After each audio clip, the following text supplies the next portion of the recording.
Saat sabahın 6'sı. Sizin de benim gibi 2 tane kabağınız, bir avuç ceviziniz, süzme yoğurdunuz ve biraz da baharatınız varsa, bir de üstüne üstlük kafanız bozuksa benim gibi, kabak sevmeyenlerin bile bayıla bayıla yiyeceği mezeyi yapmaya ve stres atmaya mutfağa buyurun.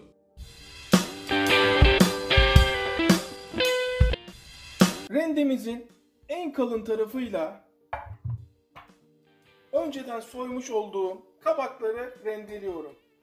Saat sabahın 6'sı, insanın kafası bozuk olduğu zaman ya da günün stresini atlatamadığı zaman en güzel zamanını geçireceği, kafasını toplayabileceği yer mutfak.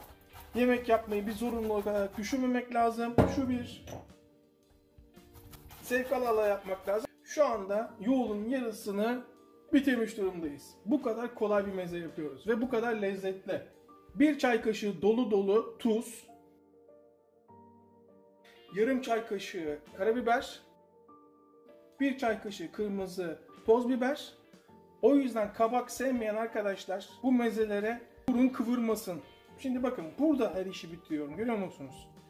Tavaya bırakmadım baharatlamasını. Ve böylece bütün baharatı işlediği bütün kesme biçme işlemlerimiz bitti. Hemen bu ocağa. Ocağım en yüksek şekilde yanıyor.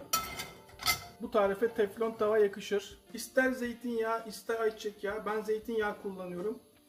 2,5-3 yemek kaşığı kadar. İnanılmaz kolay bir meze yapıyoruz. Hem de o balıkçı restoranlarındaki aynı şekilde. Ve dikkat edin arkadaşlar, bir şeyin farkındadır. Kesinlikle kabağı süzmedim. Kesinlikle. Suyu ile birlikte, yani kendi suyu ile birlikte tavaya atıyorum gördüğünüz gibi ve en yüksek ateşteyim. Şöyle bir yaydıktan sonra işte meze işi böyle, bu kadar basit. Kahvemi içerken ara sıra gelip ocağa bakıyorum. Bakın bir 5 dakika oldu. İyice çekmeye başladı suyunu. Hala en yüksek ateşteyiz. Artık devamlı başında olup karıştırmak lazım yakmamak için. Bakın şu anda isteyenler için bu oldu. Ama ben lezzet olarak daha katı, daha kuru, böyle daha kavrulmuş seviyorum. O yüzden devam. Sizin için kafi ise alabilirsiniz. Bir sarımsak. Sarımsaktan hoşlanmayan rendelemeyebilir ama sarımsak buna çok yakışır. Sarımsağı tam bu anda atıyoruz. O tamamen sarımsağın aroması içinde patlama yapacak. Unutmayın, sarımsağı attığım anda kısık ateşteyim. İyice sarımsağı da içinde öldürüyorum. Şöyle 1,5-2 dakika kadar. Bu oldu. Kısık ateşte hemen küçük bir tava. 1-2 yemek kaşığı zeytinyağı. 1 avuç ceviz. Evet. 1 çay kaşığı kırmızı toz biber. Cevizin bütün yağını çıkart. İyice şöyle yakmadan bir kavur. Cevizler kavruldu. Evet, buyurun. Bilhassa ben kabak sevmiyorum diyenler bu mezeyi mutlaka denesin. Kabağa bakış açıları değişecek. Benim yaptığım gibi servis hoşunuza giderse bu şekilde servis yapabilirsiniz. Ya da istediğiniz gibi nasıl isterseniz yapabilirsiniz. Hemen şöyle düzeltelim. Bu meze için mutlaka süzme yoğurt kullanacağız. Kesinlikle normal yoğurt olmaz. Ama böyle biraz karıştırarak süzme yoğurdu hafif kendi içinde sulandırıyoruz. Ve bu şekil çok daha lezzetli olacak. Ve tabii ki bu mezenin lezzetli olmasının püf noktası cevizin yağı ile ve baharatlarla lezzetlendirdiğimiz yağımızı ekliyoruz.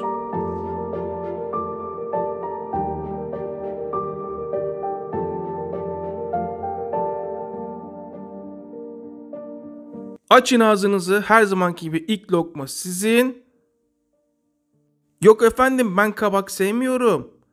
Yok efendim ben ceviz sevmiyorum. Kesinlikle kabul etmiyorum. Sizin yüzünüzden zaten herkesle aram bozuk. Balıkçılarla da aramız bozulacak. Bütün mezelerin tariflerini veriyoruz. Şimdi hemen ikinci mezemize geçelim. Hemen 2 tane sarımsağı rendelemeye başlayalım.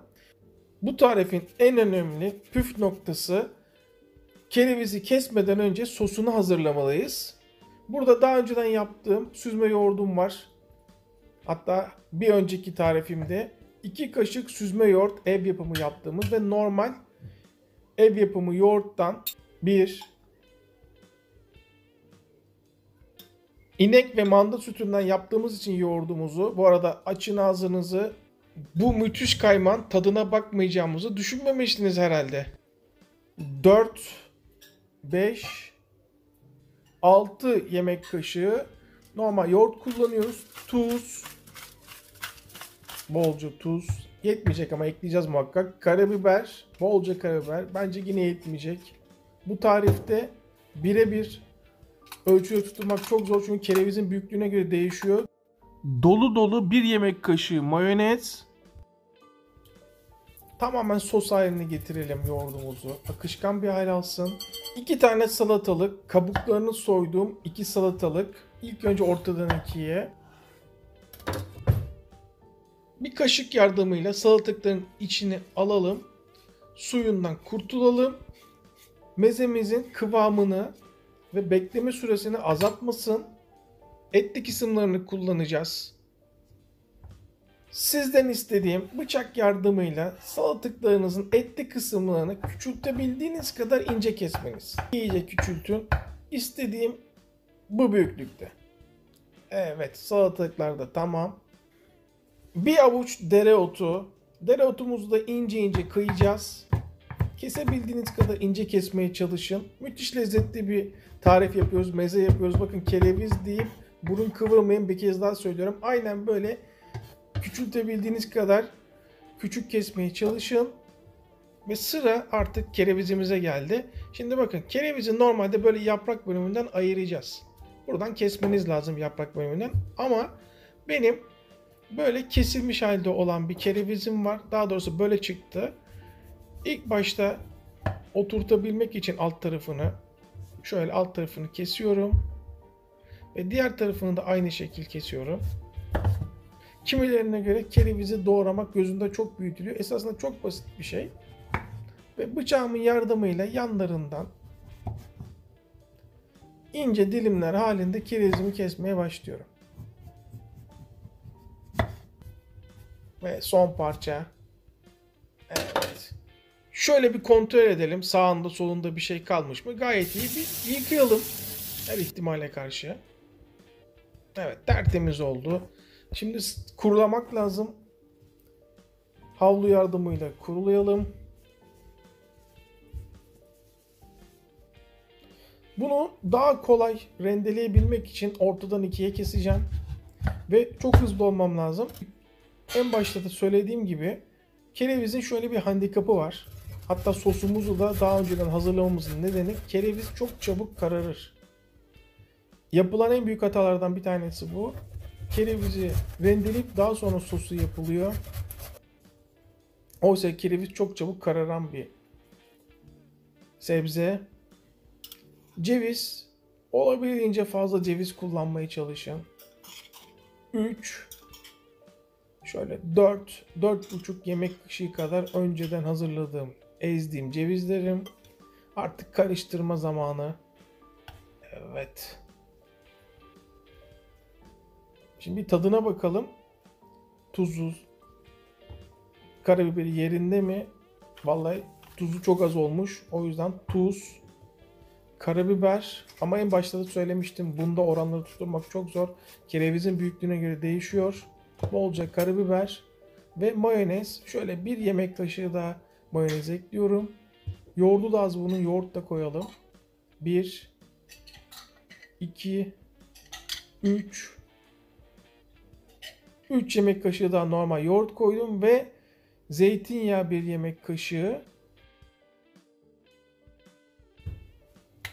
Ve artık karıştırma zamanı. En son görüntü bu. Şuna güzel bir servis yapalım. Yalnız görüyor musunuz? Ne katı ne sulu.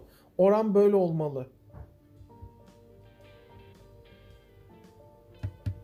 Masaya götürmeden önce şöyle güzel bir sunum yapalım. Üstlerine ceviz. Evet. İsteğe bağlı, ben fıstık koyuyorum. İsteyen fıstık koymayabilir. Ve artık şunun bir tadına bakalım. Zamanı geldi. Açın ağzınızı. Her zamanki gibi ilk lokma sizin. Evet, benden bu kadar. Saat 7'yi geçti. Büyük düşünür Poyraz Karayel'in söylediği gibi masallar albayı, masallar bu dünyada mutlu biten tek şey onlar. İzleyip hala abone olmayanlar var. Belki canınız sağ olsun. Hepimize yine sağlık. Tekrardan herkese selamlar.